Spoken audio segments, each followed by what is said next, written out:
Happening, everyone? We are back for another fantastic show. I always think of the Maximus mashup with the catcher and gold key, a bunch of their clips, and there's one of the clips he talks about.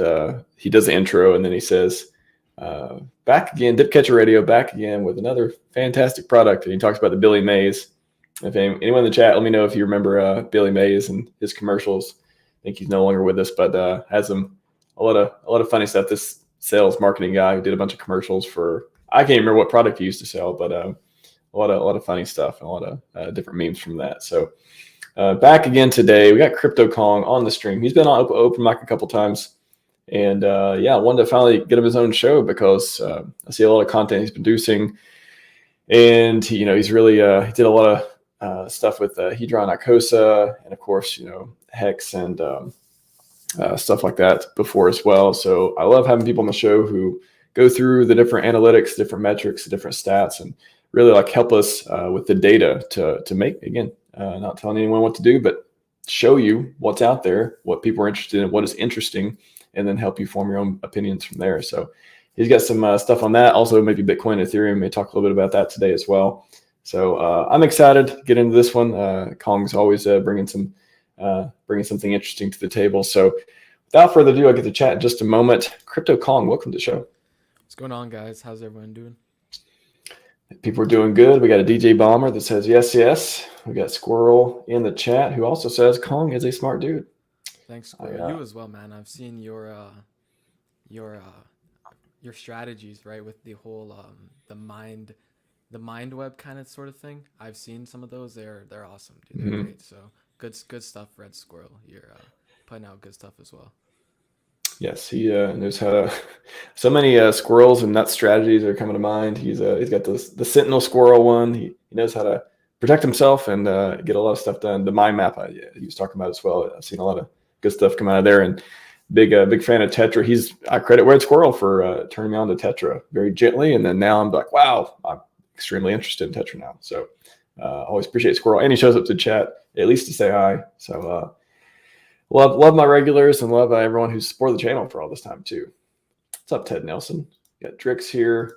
Kong automation script for ICOSA. Oh, okay. All right. Maybe talk about that a little bit at some point as well. Yeah, I'm waiting for Tetra. I want to make some scripts because even me with this compounding stuff now, it'd be very helpful. And with the Ethereum fees this low, it'd be very nice to have a little Tetra script in the background, just auto restake. Don't have to worry about going into your unlocking all your MetaMask and all that. So yeah, Tetra I'm excited for. I mean, I don't know if people are still doing the waterfall strategies or otherwise, but anything that we have to create a bunch of different wallets, I wonder if that's something that Tetra could help with as well. It sounds like good. Very cool. Oh, also Ted says we can barely hear you. If you want to turn your mic up a little bit, the chat request to hear louder words. I'll take a look at that. Yeah, I mean, it's okay. It's a little low, but it's not bad. If you can't, that's fine too. What's up, Davis? We'll get to questions in just a bit, but I want to go through. If Kong gets situated here too, I want to go through his background. I don't have a lot of new people on the show. I feel like I've interviewed so many people over the last almost 2 years now. So it's always fun to get into people's backstories and figure out how they found crypto, how they found the richer heart ecosystem and otherwise. So yeah, you want to get in that? Tell us a little bit about yourself. Yeah. Before I start, does that sound any better? Anyone in the chat sound better? It is quite loud. Quite loud? Yeah. I'll turn it down a little bit here. Maybe it's the tad lower, and I think it'd be perfect. Any better now? Yeah, it's perfect. Perfect. All right, sounds good. So yeah, my introduction into crypto, I started sort of like everyone else. I heard about Bitcoin. What is this digital thing? I thought a Bitcoin used to be maybe a physical sort of thing you can actually hold. I for sure thought a Bitcoin had to have been some sort of physical chip, something you could touch with your hand, but no, it's nothing like that, right? So you get into those rabbit holes, you find out, it's completely just accounting using the blockchain, cryptography, et cetera. Then you sort of discover Ethereum. You go look at all the altcoins from there, and that's sort of I discovered crypto just like everyone else did, right? But my introduction into RH was a little bit weird because I just like how some of the marketing strategies we've seen in RH, like you kind of have to show them hex a few different times, and then maybe after the third, fourth, fifth time they start to pick up on it. That was sort of what it was like with me. So I heard Richard Hart's name float around. I heard about hex, but it always like slipped through my mind. I never really even like researched it one bit. It wasn't like an Ethereum where it pops up and you're like, oh, that's sort of interesting. Let me let me take a look into that. Nothing like that with hex. Until one time I'm taking a look at like this guy like trashed some altcoins and he's talking about hex and how it's not even listed on coin market cap or anywhere and how it's such like a terrible project. And I'm like, that sounds very interesting. Like, why isn't this coin listed anywhere? And that was sort of my introduction into hex, was the fact that you couldn't find it on coin market cap. I think that was sort of like a little bit interesting. That's sort of what like kickstarted my journey. So yeah, I started going into Richard Hart, going to watch all of his streams, just downloading all that information. Because I think what I like to do personally when I research topics is you sort of find like a thought leader or like someone who sort of knows what they're talking about, who can grasp the data, like the topic perfectly. And then I just like to listen to them. Like one person who like maybe two people who know exactly what they're talking about, and you just download as much information as you can. And I think RH was speaking a lot of truths. Even if you watch a lot of his old videos today, they age very, very, very well.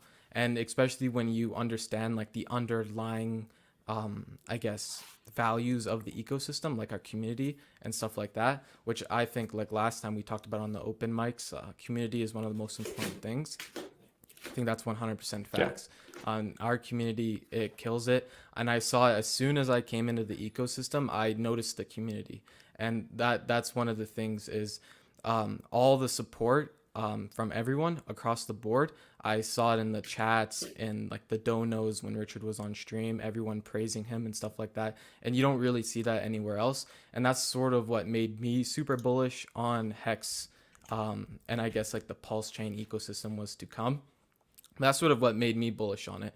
But sort of where I guess not messed up, but where I messed up was I liked the idea of like when Richard was talking about just like buying and holding and doing nothing. I didn't like to get into all like the complexities of like staking ladders and like this and that, and like I didn't really get into much of that. But what I did realize after the fact was if you do know what you're doing and if you sort of position yourself correctly, you can actually make a lot more gains doing some of like the staking, especially with Hex with the 5555. I really like the idea of the 5555. I think once you understand the T-share and like the 555, like or even the 10-year aspect of it, it makes perfect 3650. sense. Yeah, 3650. Once you understand those sort of topics with the compounding interest, it makes perfect sense to me. And that's sort of like I spent a lot of time researching this ecosystem, and I don't think any other coin sort of interests me this much. And that's just because like number one, the community, the T shares I think are super interesting, and all of the data and analytics, which is probably what we're going to get into a little bit later as well. But you don't see a lot of on-chain analytics. All the websites like Hex Model, Hexfire, all those, you don't really see many of those different websites for all the different ecosystems. But in our little ecosystem, it's all there. So that's one thing that I also really enjoy and I really liked about this ecosystem was like all the data is all on-chain, trustless. Like Bitcoin, I guess you have some exchanges potentially like wash trading or creating fake volumes and stuff like that. But with DeFi, you own your own keys. There's no centralized exchange, and everything's trustless and on chain. So, yeah, that was sort of like my journey into crypto. I really like I said, the staking. To kind of bounce back on that, the reason why I decided to create content on Hedron and ICOSA specifically was I saw a lot of the Hex stuff was already out, and I used to always just consume all the content. Like I was just, for the most part, just consuming the content, but I never really created anything. But once I saw the Hedron and ICOSA, it made perfect sense with the T-share, which is what I enjoyed the most from Hex. And it also incorporated some like shorter staking lengths, which I sort of like as well, because the 555s are great, but it's like you have to delay the gratification, right? Lots of people like to see like a stake come out next year would be great, right? Or in the next 90 days, like what you can do with ICOSA, or 180 days. That sort of stuff is like great because you get to like get that gratification almost instantly. But with Hex, you got to wait a bit longer. So when I got into ICOSA, I really liked the yield aspect. I really liked that it was tied to the T share. And I really liked that you could do short stakes and compound them. And what I noticed was there wasn't very much information or content creation sort of around like daily yields for ICOSA and stuff, and like tracking this sort of thing. So what kind of got me into creating content as well was I just wanted to sort of track my ICOSA stakes and my ICOSA compounds and like figure all this stuff out as we sort of go, because even looking at the data websites is a bit hard to figure out like daily payout and stuff like that. So that's one thing that sort of I really like to track, is just like my daily payouts, your like 90-day payouts, et cetera, et cetera, et cetera, and like certain datas when you like compound them. And that's the sort of stuff that I was interested in. I didn't really see a whole lot of content out there surrounding it, so I thought I would try and like fill the void with some ICOSA compounding stuff and just like shorter stakes, I guess. Yeah, I could see how. I mean, once you go down the rabbit hole of this thing, then you learn all the products beyond Hex, Hex, and then you got the PulseChain, you got our own L1, you got Hedron, which is, getting exposure to T-shares, ICOSA in a little different way. Maybe that's a good question too for people who, maybe they finally got Hex and they're like, people keep saying ICOSA, people keep saying Hedron. What is this stuff about? Can you just explain like how they're related, and like not necessarily like how the mechanics work, but just Hedron is to Hex, ICOSA is to Hex. What is the relation? Sure. So the simplest way I can explain it is you have Bitcoin, and Bitcoin is Hex. You have Ethereum, and Ethereum is leveraged Bitcoin, right? And then you have Hex, and then I guess Hex is sort of leveraged Ethereum. And I look at that little like that the same way as Hedron, Hex, and ICOSA. So Hex is sort of like Bitcoin, and then Hedron is like the Ethereum sort of in a way where it's leveraged Bitcoin slash Hex. And then ICOSA, I look at it as like leveraged Hedron. So all the assets, like they're sort of in like Hedron and ICOSA are sort of intrinsically bind to Hex. And I sort of look at them like leveraged plays on top of Hex themselves. And that's another reason why I like them as well, is because you not only get insane yields, but I look at it like a potentially an asset that could outperform slash outcompete Hex, sort of like how Bitcoin's becoming at the top of its S curve. Maybe you have like Hex or Hex altcoins basically, right? So Hex is sort of like the Bitcoin granddaddy, and then ICOSA is like, and Hedron, you have like the altcoins in the same ecosystem. That's sort of how I look at it. And then the HSIs, I think ICOSA is important because it makes HSIs better. It's kind of one of those, you can make them without fear that, it's not like you're going to get the same price back. That depends on market conditions and all the, the different mechanics of the system, where they're at and working wise. But at least when you make an HSI, there is a way to get some liquidity from it other than just trading it or putting it for sale, which ICOSA kind of fits into that too. And then Hedron just getting, their, I think when Hedron first came out, it was people were like, what is this? Is Hex meant to do this stuff? But to me, I always thought, I kind of take the dip catcher approach where everything's fair game. It's a blockchain. If, whether the original invention was intended to do this or that, if it can happen in a decentralized way and products can be built on it, then it's going to happen one way or another. Whether it becomes popular or adopted or not, it's a different story. But yeah, I think it's hard to make clear how Hedron and the whole Hedron ecosystem, HSI's portion, the ICOSA portion, the whole concept of, and again, I've talked about this before of, for me, I like not being able to transfer them. I like native stakes for a portion of my bag, not everything, but I love HSIs, HMIs soon to be. But I also think having like the feature of not being able to get rid of these things, not being able to move your stakes, can help some people hang on to them longer too. But yeah, I think a lot of people when they look at the different products, they're like, yeah, I think I like the way you said Hex altcoins. Is interesting that I guess you could sort of apply that to Maximus too. where they're Yeah. creating these different staking pools and different products built upon it. Yeah, maybe we'll go there for a second too. How do you see Maximus fitting in to like the realm of the Hex altcoins, if you will? So yeah, they're sort of like the same thing.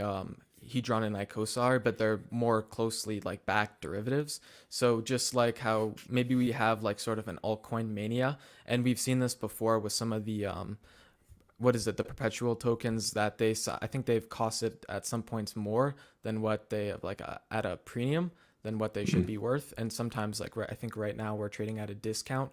So you have booms and busts. Maybe we have like an altcoin mania in the bull market in like our little PulseChain ecosystem. Like we sort of had one with like PDI and stuff like that. But maybe there's more like closely related hex altcoins like that just pop off in the bull market. But I also think the maxi tokens are cool. Like I'm not sure, didn't some of them come out to be redeemed now, or is that coming up here Yeah, soon?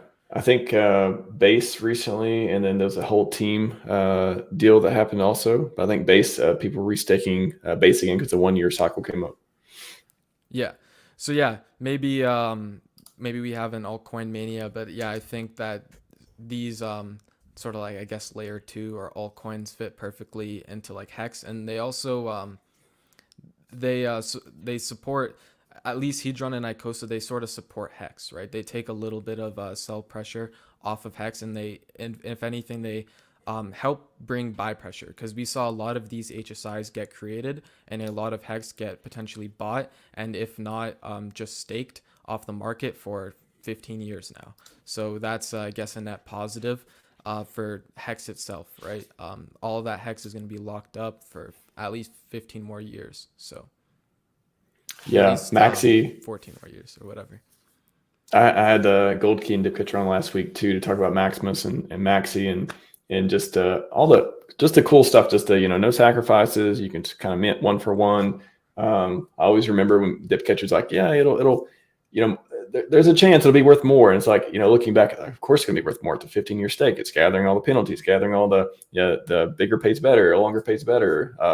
Hedron, all that stuff. It's just so funny to look back when these things were new and not well understood. And later on, again, I guess it's part of being early and understanding things early is you can see these things that are so obvious later on in hindsight.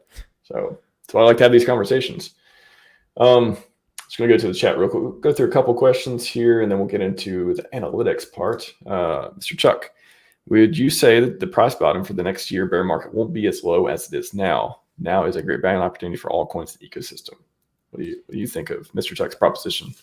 I think so. That would be my guess. Like as long as like these tokens perform, like especially like let's say if the hexes make new all-time highs, like I could see them not dropping as much. And I don't think so. Like I think maybe this is like your once in a lifetime buy the dip, like Bitcoin in 2013, sort of like $30 to $2 that Richard Hart brags about, like sort of crash. This is sort of what I think it is. Like even Amazon, it went from 113 to $6. I don't think that sort of dip is happening again. That's like your once in a lifetime opportunity. Then again, this is crypto. Like it could just like anything could happen. But my guess and what I think is that next bear market is probably going to make a higher overall low, especially than where we're at right now. It would be my guess. Sure. Fast Abdul, who sometimes I turn these questions into a more generalized way. I mean, POW, ETH Fair, all that. Which I mean, you can speak to the other ETHs, I guess we can call them, but ETH on the ones that most people are playing on, PulseChain, Ethereum. Do you treat them as the same? Are you just getting the cheaper hex? Or do you prefer one or the other? What is your position there? So I mean, I think everyone's gonna have their own risk tolerances. Like I sort of like to just like, I guess degen a little, and I'm still buying EHEX, of course. I think if you want to play less risky, the PHEX is a perfectly good option. Like I don't see either of the hexes dying, but if I see lots of just FUD overall on the EHEX side, but that also makes me want to purchase it. But then again, it's up to the person which hex is best. I'm guessing PHEX might pump more just because it's more tightly bonded to Pulse through the farms and stuff like that. And if Pulse pumps a whole lot, which is what a lot of people do think, Hart's Law might carry up more. And even right now, EHEX it's relatively weak. So I don't really mind buying it, especially the price in Wrap Pulse. I think it's hovering around like 70, which is it's pretty low for EHEX in terms of its price in Pulse. So That's I a mean, good point. they're all the same code, right? They all do the same thing. Yeah, just factoring in. I wonder if people are also factoring in with PHEX it being tied to Pulse, and if it's tied to Pulse, and you think PulseChain is going to go to the moon, then could that help PHEX as well directly? Yeah, that's maybe something. We saw it go to 2.5 recently. I think it maybe got bought back up again, but it was like 2.5 to 1 EHEX to PX for at least a little while, and that was kind of shocking. But now it's interesting that how liquidity plays in this too. Good point. What I think would be funny or great or what I think would be ideal or something like that. If we could see like the market range, so if we could see like EHEX take some dominance and then PHEX take some dominance and then EHEX take some dominance, and then if it could just sort of like fluctuate like that.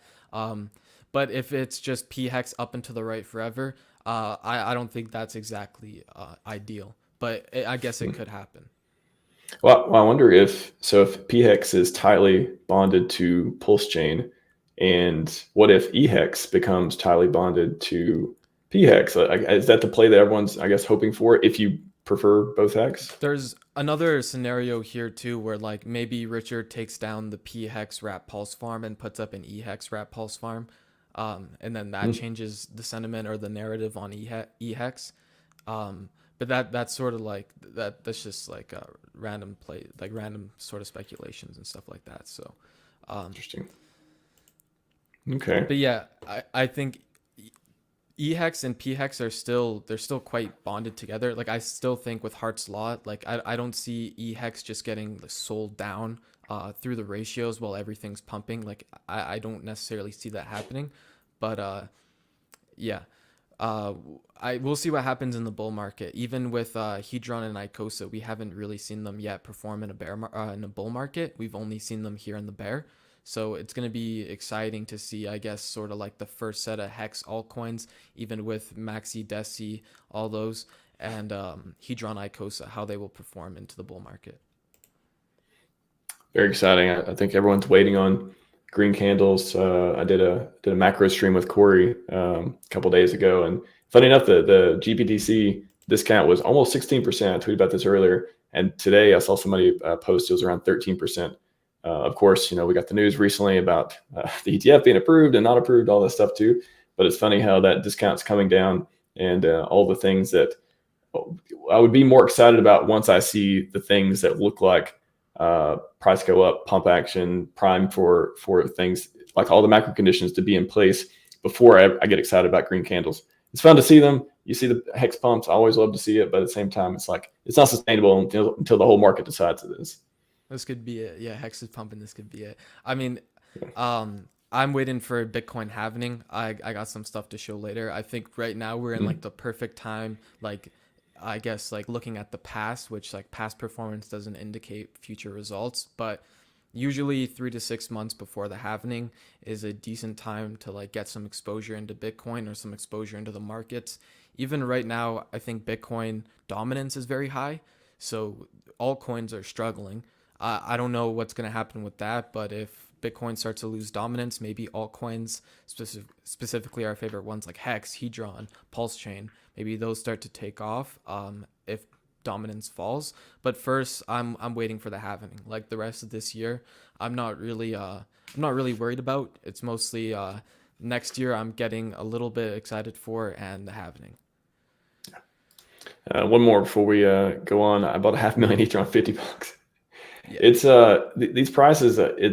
We know Hex went down a lot, and we saw Hedron and ICOSA go down a lot too. And all those Wattses, I think people are selling much less of them now that the ICOSA isn't quite where it used to be. Do you think Hedron is going to continue to follow Hex? Are they tied in that way, or do you think I don't know what causes what would call, other than Hex and the macros and all that, is there, I guess, Hedron V2? Is that an event that may breathe some life into it? What do you think about So that? yeah, Hedron V2, we'll see what happens with that sort of stuff. There's going to be whole new mechanics. I'm excited for the sort of game theory that comes with it. I know we'll be able to sort of like take advances, like 10x advances off of our stakes. And I think that's cool because like just like how you were talking about, we can liquidate our stakes through ICOSA. I think this way you could technically like through the top of the market, like 10x leverage your stake and then wait for the market to crash, sell your coin at the top theoretically, and just like sort of like sell your HSI short in a way. So I think there's cool stuff coming into the future here. I'm not sure how price is gonna like play a role into that. Again, like no expectations of profit from the work of others. So like there's no guarantee that like this V2 stuff is even gonna pump prices. I'm not sure what the price of ICOSA or Hedron are gonna do in terms of Hex or in terms of USD. But what I do know is right now, Delta is saying he bought 500 million Hedron for about $50. I think that used to trade for like 1,500. So even if we're getting to like not even like insane prices, but like for example like 3 cent hex, which is not an insane price, Hedron, it's probably correlated enough to where it does like something similar to whatever hex is doing. And like how I talked about earlier, I sort of look at Hedron like leveraged hex. If E hex or P hex, whichever one, if they decide to like pump, maybe the Hedron and ICOSA, maybe that brings some life into that ecosystem, and maybe the HSI auctions and stuff like that, right? Because when ICOSA price pumps, more people are incentivized to trade in their HSIs, and I guess when the I guess when that happens, more HSIs are in auction, more people are wanting to bid. If more people are wanting to bid, more people theoretically have to go get Hedron off of the market to go bid with that Hedron, theoretically, or they have to make a bunch of hex stakes and mint Hedron. Yeah. Yeah. One more from Paul. If you were RHMax, got to speak to Richard again. Well, I talked to him on the conference last year. I asked him. Funny enough, the thing that went viral for a moment about is PX migration or not. He, funny enough, talked to, and I got reminded of once the whole debate was roaring earlier this year. What will be the one question you want answered? Boy, do you have anything on top of your head for that one? I'm have to think First for a things sec. first, I think I would ask, is EHEX dead? Just to get it off of everyone's chest. Like I would ask Richard himself, like, is EHEX dead? And like, I would see his answer. Right? I was interested to get his take on that sort of stuff. Like 1 year later, how he feels about it. Yeah. Interesting. I don't know what I would ask him. I kind of want to ask him, like, I don't know, is this like on stream? Like that's the question too. Is this in private? Is it on stream? I don't know. I kind of want to be like, hey, how you doing? Like, you know, and this other question, like, what could I ask him? Do I have a question that he has to answer? Like he would answer anything I asked him, because maybe I'd be like, yeah, what are your plans for the next 5 years? Right. You know, I'd ask him, but like, you know, would he tell me or anyone else that? Probably not. But if it's just like a casual chat, we're going out to dinner after a conference or something. I don't know. I don't know what to ask him. I'm not really fascinated about anything that I think he would actually talk about personally with somebody. Like, you know, I'm not like his best friend or anything. So I don't think I'm going to get like some juicy alpha as far as that goes, but I don't know. Other than, I don't know. I have to ask. I'll think about that during the stream. Remind me again, Paul, during the stream in the chat, if you want me to think on it again. But I'll see if I have something else that comes up in Kong as well. That being said, you got some stuff to show us, man. What do you want to get into? Yeah, I mean, we could take a look at Bitcoin if you want. I mean, you were talking about Graystic Gale. I was talking about the halvening. I want to share, I guess, this chart, the rainbow chart. This is sort of like a meme, right? But I think coming back to it every so often, just taking a look at it, I think they made an updated version. This is like the V2. So they fit it a little bit better now in the lines. Like I think down here, this used to like come outside and like come outside here as well. But taking a look at this chart, like as you can see here, 3 to 6 months before the halvening, here it was a good buying opportunity, and then after the halvening, parabolic uprise. Same thing over here, like 3 to 6 months before the halvening, good buying opportunities in the purple, and then you run up, parabolic uprise for the bull market. And so sort of we're in the same area right now, and this isn't an exact science. This isn't really like, this is mostly a meme, guys, like, but I think this, it sort of is interesting because we are in the same 3 to 6 months before the halvening, and then maybe we have the parabolic uprise into the bull market. But taking just a look at these prices, I have no idea what price Bitcoin is going to hit. I'm hoping for $100,000. I don't know if it'll get past $100,000. I think we would need like a great catalyst to even get to like 200,000 or something like that. But just taking a look at here, even on like the low end, like you're looking at like, just $100,000 pretty simply, stuff like that. And on trading view as well, this is I'm not a technical analyst or anything like that, but I just like, you can just draw simple fibs. So if we just take a fib from like the top of the 2017 market to like the bottom of the 2018 bear market, it basically gives us the almost the exact top of the next bull. So if we were to do the pretty much the exact same thing here, it gives us a couple targets, the 1.618 just being 100,000. So I don't know when this is going to happen. I don't know if this is going to happen, but few different sources pointing towards $100,000 Bitcoin. Maybe it takes 10 years, maybe it's next year, maybe it's 2025, not really too sure. But I think a good catalyst for PulseChain, and I guess the whole crypto ecosystem in general, sort of pumping up, because once you get money into Bitcoin, you get money into Ethereum. Once everyone on Ethereum is richer, maybe they're more incentivized to, cross the bridge and buy some Pulse, or buy some Pulse and then cross the bridge with it. So we'll see what happens. But again, like easy targets, $100,000 Bitcoin. We're gonna probably see lots of euphoria around here, and right now we're in the perfect sort of exposure zone to where 3 to 6 months before the halvening, as you can see here, we're down, right? The ETF I think is probably going to come out here in the next year, I'm guessing. I'm not really too sure, but there's lots of conflicts going on right now, uncertainty. I'm not really sure what's going on with the world. Like, I don't really pay too much attention to all that sort of stuff.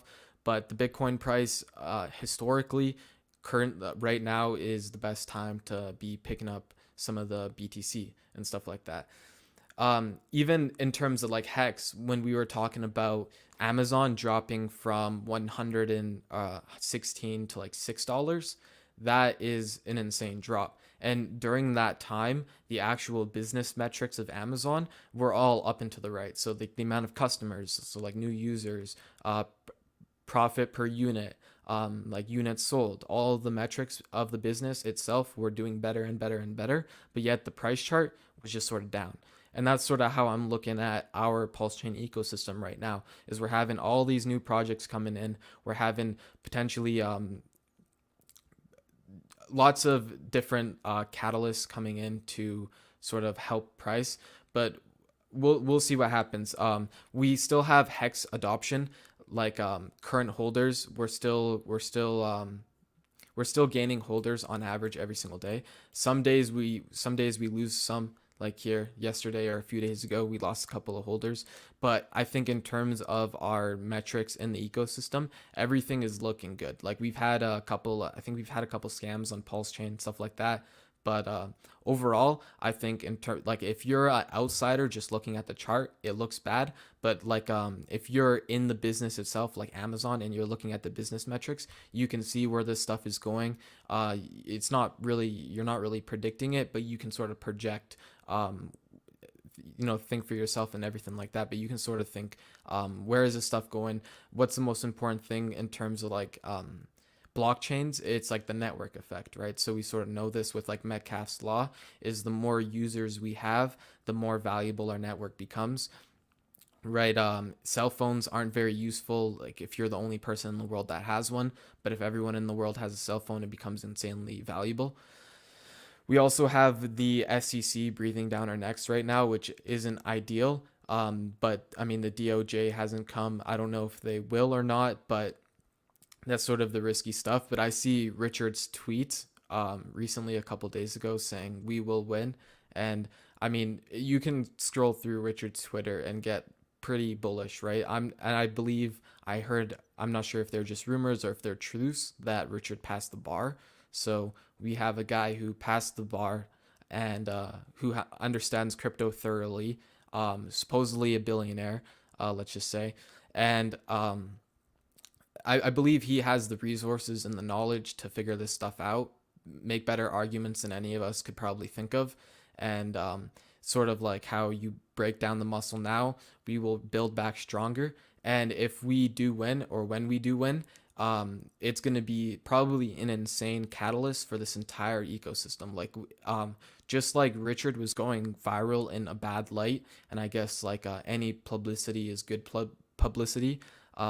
If we could start, if Richard wins the court case and we have sort of like our set in stone freedom in our little DeFi world, I think a lot of people will see a big value proposition in that, or just see a lot of value in that in general, and want to come over and buy some Pulse or stake some Hex or use the network or build on the network. Because I think a lot of people right now from the outside aren't necessarily wanting to build on PulseChain just because of certain like regulatory uncertainty and stuff like that. So I think once we settle, or whatever happens, I don't know if we will settle with the SEC, but once that sort of stuff gets resolved, we will see a lot more price go up.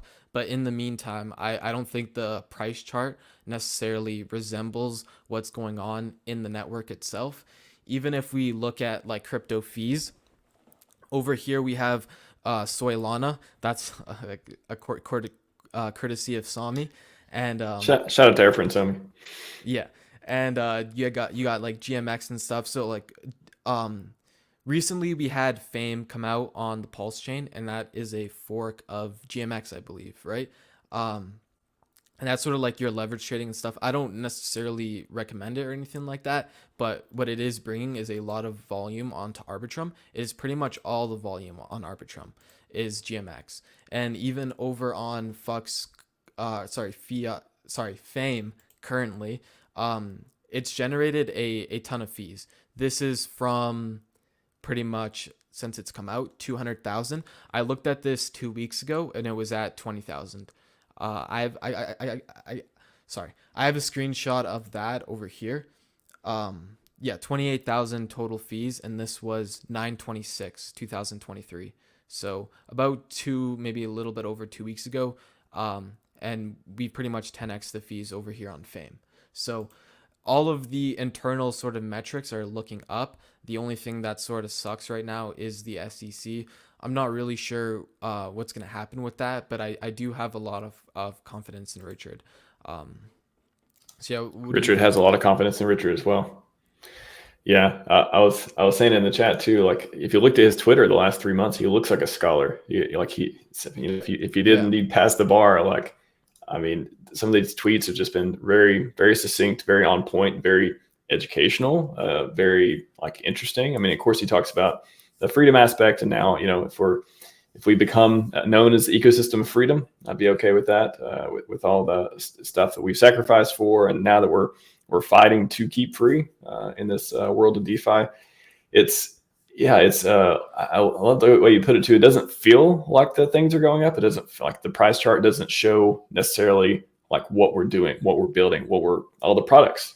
You named a few. That's why when people have different ideals and they like or don't like certain products or certain behaviors or otherwise. But I look at it as what is good for the ecosystem. We have a city. We're building a city. City has all kinds of things. Some things people like. Some things people don't like. Obviously, you can tell there's some things that are just taking, like just coffee, put it the other way, of siphoning money away from PulseChain, siphoning money away from like legit products.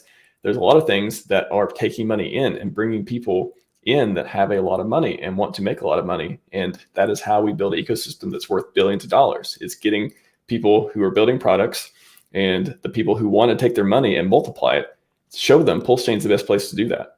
And that's why I love all these stats around all the dollars coming in, all the stuff, the forks of things we built on PulseChain. that have been worked so well in other ecosystems. You showed with Arbitrum and stuff there too, bringing GMX, bringing a lot of money in there. It's just, this is the building time. This is the time where the things are getting built. PulseX doesn't have to be perfect right now. PulseChain doesn't have to have the most volume of any chain right now. It just has to keep going and not stop. And that's one thing we're good at. One thing we're good at, we have a lot of good code, and we have an amazing underrated community. So that I think all those don't show up in the price chart, but I certainly hope they will. And I think we will price them in eventually, and I think people will eventually price them in. Even if you look at things like FTX or Binance, all the centralized leverage trading platforms that want to steal your money, et cetera, et cetera, et cetera, they aren't completely trustless. I think I've often seen examples of people winning trades or getting scam wicked, et cetera, et cetera, et cetera. So all these sort of problems that happen, and people love to like leverage trade, right? One of them, I think one of the whole points of FTX was leverage trading, and Binance as well, is the whole futures, the perpetual futures aspect to it.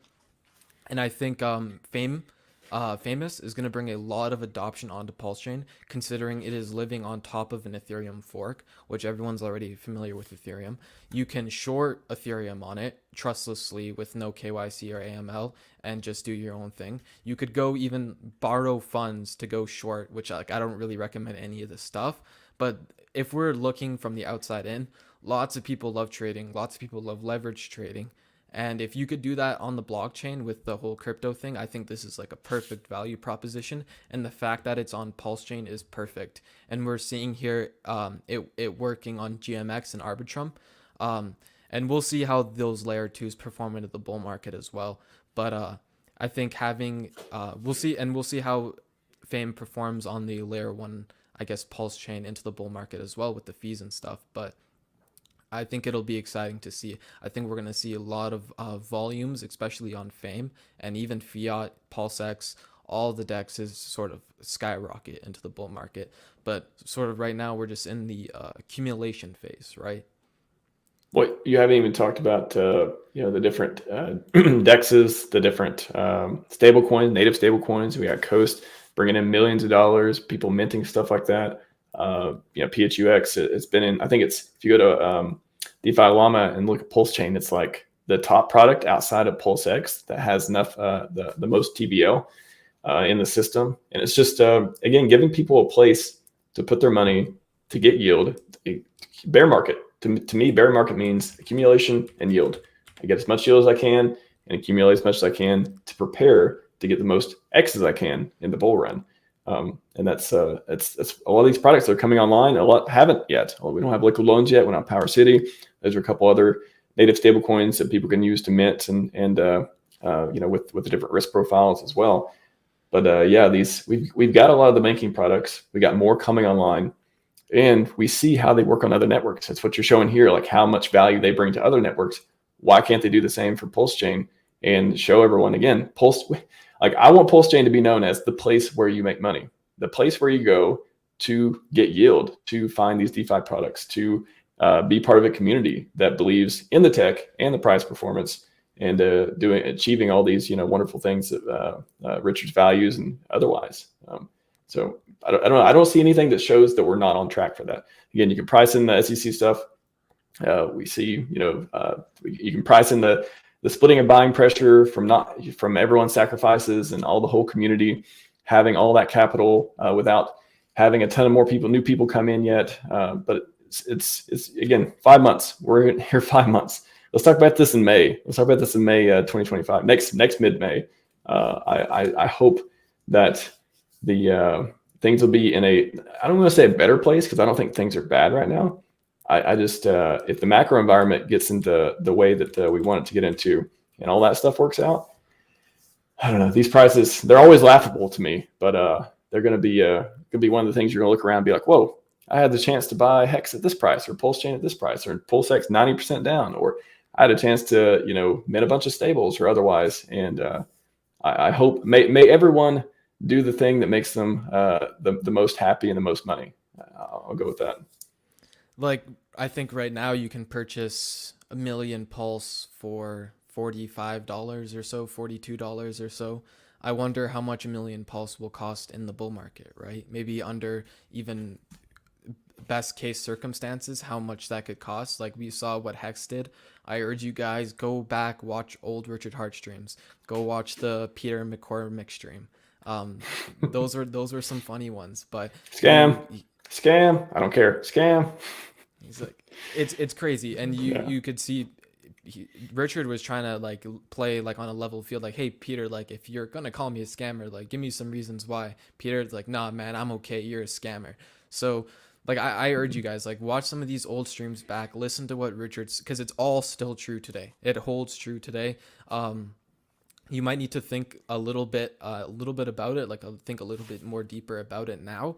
But I think you guys, if you go back and you watch some of Richard's old streams, you will get bullish again on this entire ecosystem, and you'll remember why you came here in the first place, and you'll remember the 1,000,000% run up Hex did in the bull market, right? 600 and something days, 1,000,000%. That's unheard of in cryptocurrency, right? And I think Richard here is here for his legacy, and PulseChain is the next part of his legacy, and we will see what happens. We are here now. Engagement is down, like sentiment's down, everyone's sort of down, I guess you could say. Maybe not everyone, but I think majority of the crowd, especially lots of new onboards, were coming in sort of right as PulseChain was coming out, and that maybe wasn't exactly ideal if you're trying to make some money, right? Depending on which tokens you were purchasing. But I mean, coming up here, right, next year after the halvening, we will see what happens, right? We will see what happens. You just said the vintage clips here too, and I just want to remind everyone that I got every Thursday, at least every Thursday, maybe more often. It's been more often before because I had plenty of clips, but notable RH clips. If you don't want to watch a full stream, you just want to see some of the stuff I picked out that I put on there. Again, literally have them scheduled until May 2025. So you'll see them every Thursday, and also there's like 100 or more clips already on there on the playlist. So. Check that out. Yeah, I appreciate that on the shorts too. Yeah, I do have a lot of vintage shorts of him saying a lot of cool stuff too. One of them has like 20 some K views. I think it's like the most viewed one on my channel. I forget which one it is, but it's like Bitcoin's not the best cryptocurrency or something. Like over 20K views on that one, which is pretty phenomenal for any of my videos, let alone a short too. But the happening, I want to ask you more about that too. What is So clearly, it sounds like you believe in the 4-year cycle, the halvening being a bullish thing. I know they're somewhat related, somewhat different too. But for people who don't even understand what that means, what can you just kind of explain, like why you think that's a time that either, and also preface it with, do you believe the bull market has already started and we're just super early, so we haven't seen a lot of things go, or do you believe it's starting, sometime 2024? So those are a lot of good questions. I feel like we almost had a little market cycle this year with even Hex and stuff like that. Like I don't think it was like a full-on bull market or anything like that, but we had sort of like a mini market cycle. I think we're maybe in the beginning stages of getting into a bull market. I'm not sure if we had one or if we're already in one. In terms of the 4-year cycle theory and the whole halvening thing, so the reason why the halvening is important, and what I'm sure most of you guys know, is every 4 years, the Bitcoin mining reward chops in half, and then the inflation gets reduced. And that usually is a catalyst for price appreciation, because now the miners are earning less Bitcoin. So if they want to cover their electricity costs, Bitcoin price has to go up. And usually it does. Usually there's only certain points in times where like the miners really aren't profitable, and then they become profitable again through the Bitcoin price increasing after the halvening. So in terms of the 4-year cycle, like I think it's pretty like textbook now in crypto. Like past performance doesn't indicate future results, but so far I think we are sort of on track of the 4-year cycle, but we're still waiting for things like the grayscale discount. I think we were talking about this earlier. Just that discount start to close a little bit more. Were you saying today or this week? It went from 16 or almost 16, it's like 15 and a half or so, to around 13 today in like 2 days. So yeah, I think during the entire during the entire bull market, it was at a premium, correct? At a premium, yeah. Yeah. Most of it towards the end, it started going to to just started dipping below it. I think, yeah, I mean, there's a chart out there we can bring it up if you need to, but it's basically like I think early 2022 or somewhere through there, it started becoming a discount, and even then, we were still getting some bullish swings at that point. So yeah, I think usually like we've seen back here, I'll pull up the Bitcoin halving. Yeah. So inflation gets reduced and then usually the Bitcoin price pumps, and that helps to keep miners profitable even after the disinflationary aspect of Bitcoin.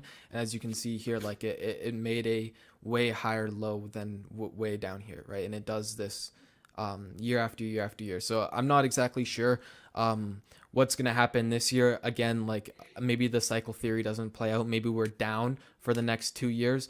But honestly, I'm thinking maybe we're slightly left translated, just meaning that maybe the cycle comes a little bit earlier than 4 years. But other than that, the I think 2024, 2025, we'll see what happens. But first things first, we need to wait for the Bitcoin to become more disinflationary. Gotcha. Got at least one gentleman who's extremely excited about Hex perhaps pumping right now. He says get exited people. I think you've been excited on that one. Can you pull up the EHEX just for a minute and just see what's going on? Because I know earlier it was pumping, and I did a screenshot on Twitter for that. Oh, well, look at this. Look at this. Went from 70 to 80. Look at this. Here, let's switch it in USD. Yeah, so it came from 3 cents to about 3.5 cents. So, I mean, up 14% in the past 24 hours. But in terms of pulse, like that's a big gain in terms of pulse from 70 to 80.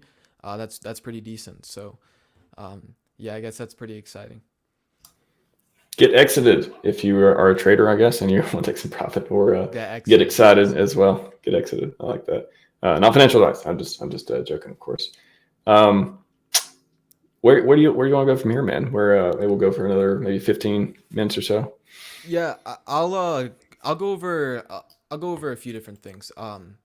This is the Hex logarithmic recession chart. So this is sort of the same little S curve. As you can see here, it came out of its log here, but it's all like, I'm not really too worried about it. We will see what happens. Like Hex doesn't need to make it doesn't necessarily need to make new all-time highs for this sort of stuff to do insane amount of X's. Like I think 100X is what, like 35 cents now, which isn't even all-time highs, and that's 100X, right? So we could be looking at some good gains up here into the future, but looking at like the bottom regions here, I don't know how completely accurate this is, but lower region here, 26 cents. It looks like we got, like, I don't want to say rejected, but it looks like we got like rejected off of here. And this was off of the lower band of 13 cents. So maybe in the bull market, like we come up here and like tap one of these bands at like 80 cents or like 40 cents or like 20 cents, 30 cents. It really just depends on, I guess, that SEC, DOJ, whatever Bitcoin is doing. Maybe Bitcoin goes to zero, right? So there's a few different catalysts that will involve the Hex price, but kind of what I'm more interested in is Hedron and ICOSA. So currently the minimum stakes have opened up a lot, so you can fit a lot of ICOSA into a 90-day or 180-day account, whereas before, like I remember only being able to stake like a couple hundred ICOSA in a 90-day account, or else it'll go overboard. But now, like these coins, so like let's talk about Bitcoin, let's talk about HEX, and let's talk about sort of like the whole point of like these sort of inflationary models of these cryptocurrencies is, when you're doing Bitcoin mining, the whole point is to be profitable, right? So you buy your equipment, you buy your stuff, and then you mine the Bitcoin, and the whole point is to be profitable. That's sort of like the same thing, the whole idea with HEX. In my opinion, what I think is, you buy your bag at HEX, right? Let's say it goes up 1,000,000%. Now you're able to stake and live off of your interest, right? You can just mine, you can secure, quote unquote, secure the network, just like you would on Bitcoin, but like you're doing now on Hex, and then you can just get rid of your inflation, and then that way you're profitable, right? So you never have to sell your money printer or your like ASICs, which what it would be for Bitcoin, or your Hex, which is what it would be for when you're staking Hex. You never have to sell that. You can just sell your inflation, right? With ICOSA and stuff like that, I'm looking at it sort of in the same way, where you can purchase your original stack, and it is I think Crypto Sloth coined the term iShares. I really like that. So like as the T share rate increases, it gets harder to mint ICOSA, and then that sort of like that ability to mint is sort of like an iShare. So I think currently, like if we go to look into Hedron, uh iShares calculator, input the number of ICOSA. So let's say 100 ICOSA. Let's see how many iShares this is. So it's about half an iShare. So right now, 200 ICOSA is about one iShare, and that costs like $10 or something like that, compared to maybe $100 to get an actual T-share. So that's one thing I like about ICOSA is it involves all the same principles as Hex. It is the T-share. You can also stake it, and it doesn't have to be for 15 years, and you still get to earn like the same sort of like compounding interest that the T-share simulates. So how I'm looking at ICOSA now is if you are able to purchase a big enough bag size, and if this project is successful and you own like a chunk of the supply, you will never, and we'll see what Alex does with the whole V2 stuff, because I'm not exactly sure how that'll work. But if ICOSA, it's weird because it has inflationary, deflationary metrics. So sort of it's weird, as the price goes below the ceiling, it'll start to inflate less, and then obviously when the price goes above the ceiling, it'll start to inflate way more. So what my point is that the ceiling price is not a physical place that the ICOSA price cannot like physically or like digitally on the screen go over. It can go over the ceiling price. The ceiling price is just where an arbitrage opportunity presents itself between like the contract codes. So basically what I'm saying is, if you are able to purchase a big enough stack of ICOSA right now, when no one's paying attention to it, when no one really cares about it, not only ICOSA but like Hex and even PulseChain right now, like not very many people are paying attention.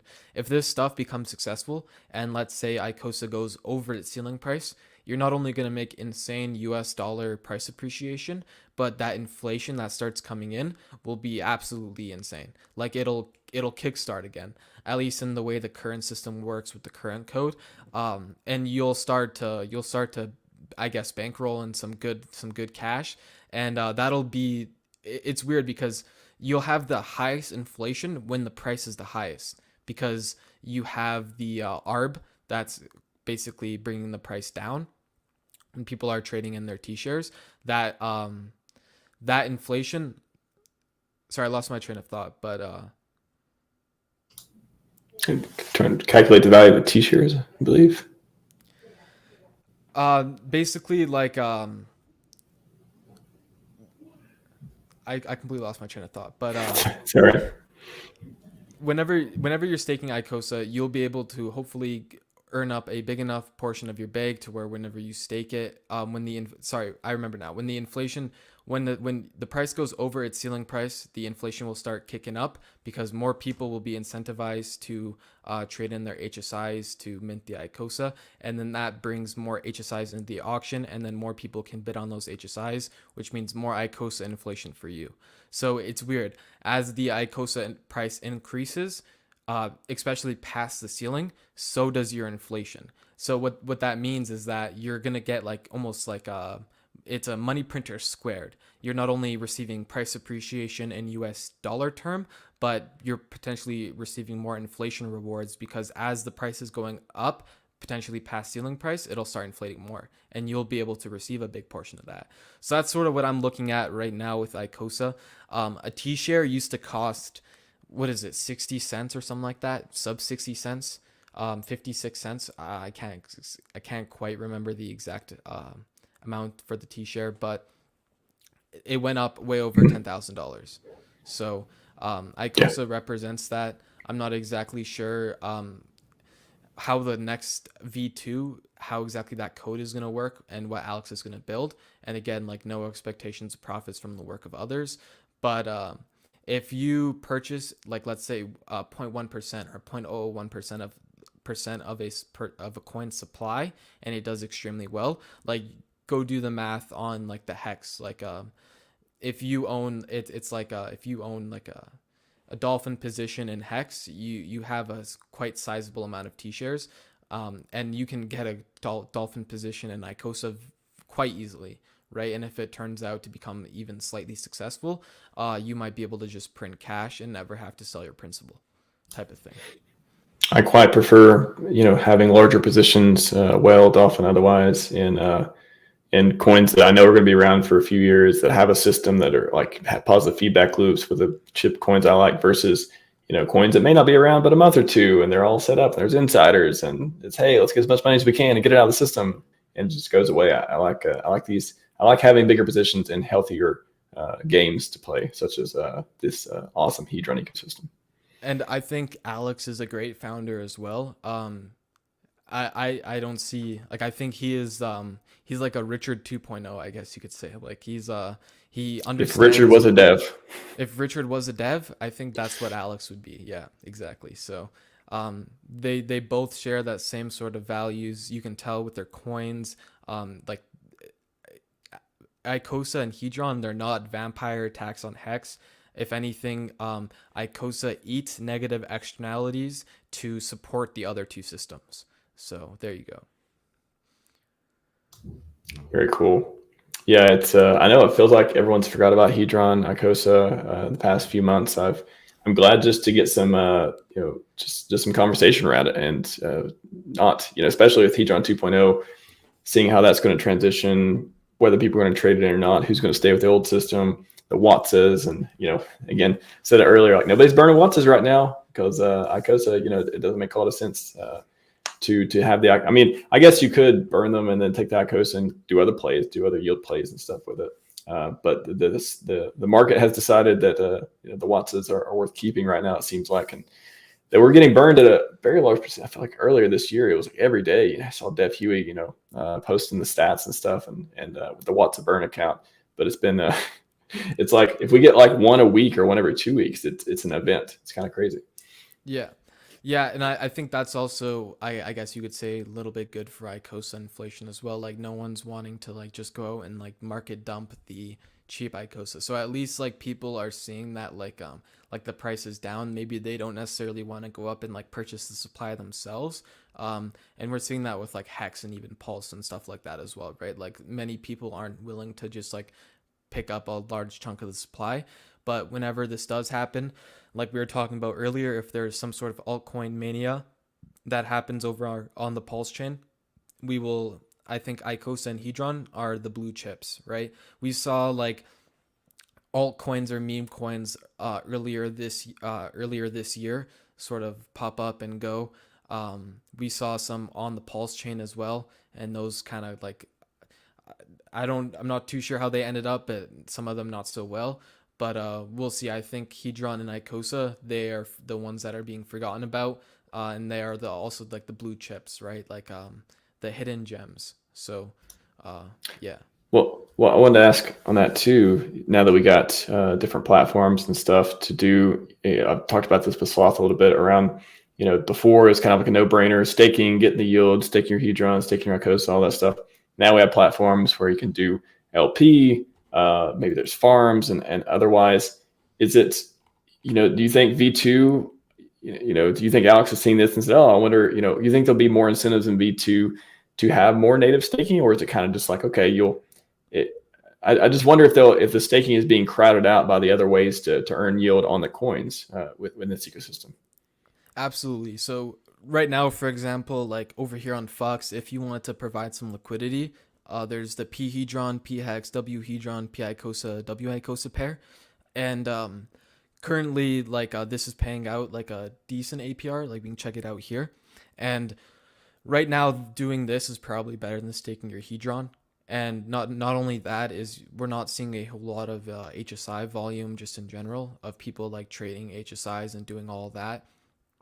And I think the ecosystem's sort of like people aren't paying attention right now. With V2 and stuff, we will see what Alex incorporates, but I think I'm not too sure about the staking, but I think in terms of usability of the like utilities of the actual Hedron and ICOSA, I think a lot more people will be incentivized to use them.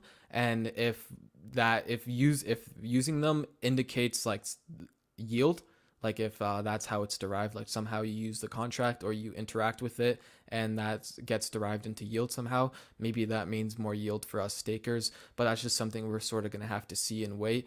I know ICOSA is going to have soon like a dynamic ceiling price, I guess, where like you mint all your value up front, but some of it's staked out for a little bit.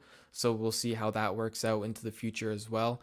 Um, as well as in this pool, like you can't really stake that much W Hedron or P ICOSA or W ICOSA. So when V2 comes out, you'll be able to take like ICOSA from Ethereum and stake it on the Pulse chain. I believe from my understanding of from what Alex was saying, you can like interoperability, like do whatever on whichever network with whichever token.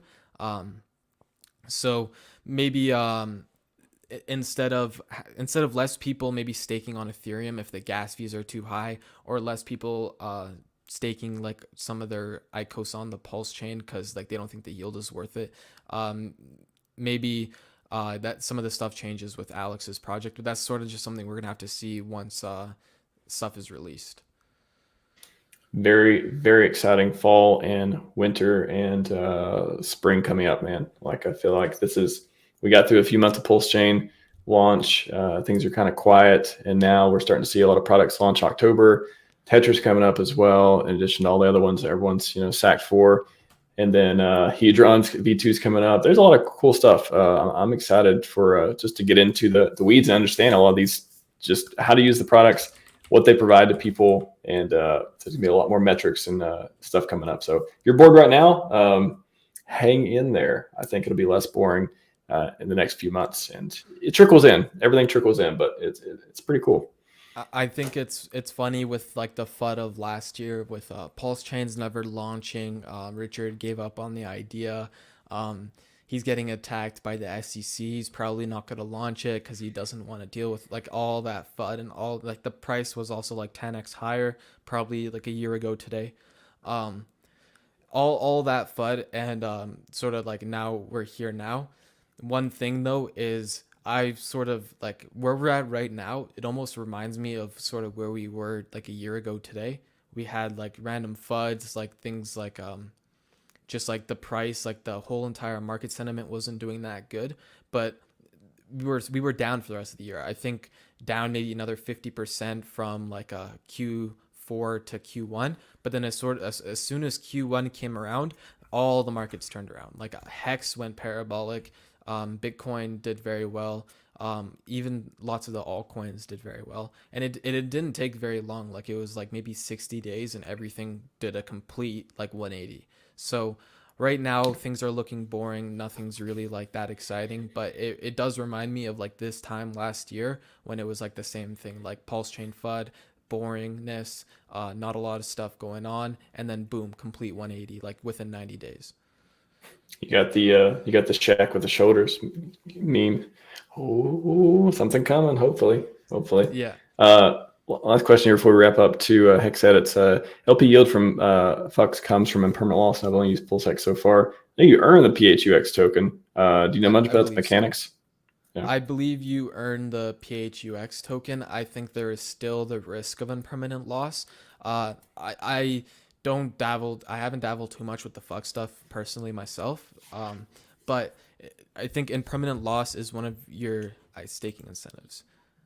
Yeah, I guess impermanent loss is one of your biggest risks when staking. But if P Hedron, P Hex, W Hedron, P ICOSA, most of these tokens will move like relatively with each other, so the impermanent loss might be like a little bit less than like obviously like a stable coin wrap pulse pool. Maybe it's spread out more than it would be with just two pairs coins, and two coin and pairs. that as well.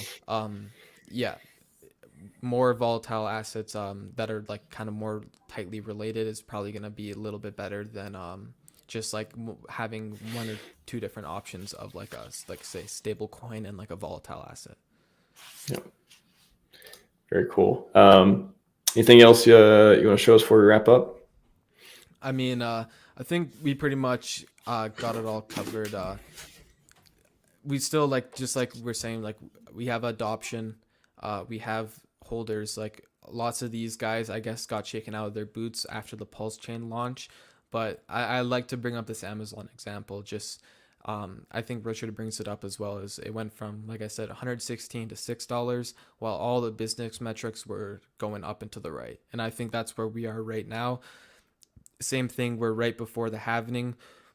We'll see what happens once the halving comes around, but all in all, like I think things aren't looking good right now, but I think we have things to look forward to, especially with Tetra and all the new projects coming up, like you were saying.